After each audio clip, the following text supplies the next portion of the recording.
ààrẹ tẹ́lẹ̀ lórílẹ̀‐èdè nàìjíríà ọ̀mọ̀wé Goodluck Jonathan ó mà ti jẹ́ kó di mímọ̀ ó ti tú àṣírí èyí tó fẹ́ di wàhálà báyìí láàrin òun àti àwọn alátìlẹyìn ààrẹ àná lórílẹ̀‐èdè yìí olóògbé Muhammadu Buhari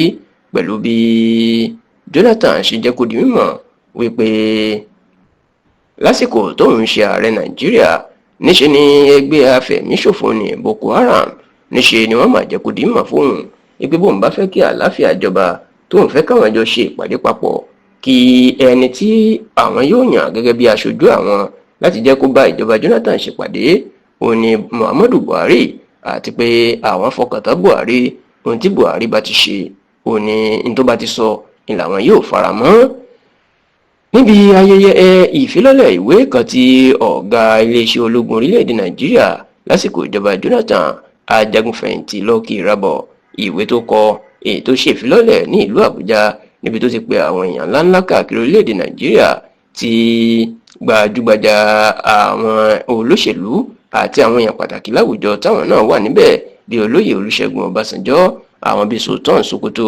àti bẹ́ẹ̀ bẹ́ẹ̀ lọ. òun ni Jonathan ló mà ti sọ̀rọ̀ yìí nínú ìwé tí Irabor tó kọ lórí ẹgbẹ́ afẹ̀míṣòfò Boko Haram. ẹni Jonathan ti jẹ́ kó di mọ̀ pé òun ò lè gbàgbé àsìkò òun nítorí pé àwọn Boko Haram fojú hàn ìmọ̀ oní ètò tẹ̀wá yà òun lẹ́nu jù rẹ̀ pé báwo ni wọ́n ṣe ń sọ pé Buhari ẹni yóò jẹ́ alárinà àwọn tí yóò bá àwọn dúnàdúrà pẹ̀lú ìjọba orílẹ̀ jẹ́ kàyéfì pé kí àjọṣepọ̀ Buhari àti ẹgbẹ́ Boko Haram tí Jonathan sì ní ìgbàgbọ́ òun ni pé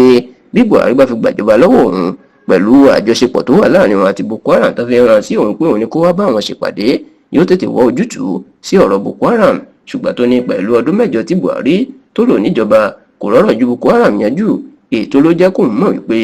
ọ̀rọ̀ Boko Haram ti wá gbókun ó ti kọjá nǹkan tí àwọn ń rò lọ. ṣá o nígbà tí ọ̀rọ̀ ìdí ariwo èyí táwọn kan rí gẹ́gẹ́ bíi pé Jonathan ó fẹ́ fi bà Buhari lórúkọ jẹ́ ìní agbẹnusọ Buhari Malam Garba Shehu ló mà fún lésì onígbígbé Jonathan bá fẹ́ díje dupò ààrẹ lọ́dún 2027 tó sì ń wá ọ̀rọ̀ dídùn láti fi tan aráàlú ó ní kó má ṣe mórúkọ ọgọ́rùn-ún bẹnu kó sì má ṣe bà á lórúkọ jẹ́ ó ní Boko Haram àti Buhari wọn ò ní àjọṣepọ̀ kankan kódà ó ní níṣe ni wọ́n tiẹ̀ lọ ju bọ́ǹbù sí lọ́nà ní ọdún 2014 ní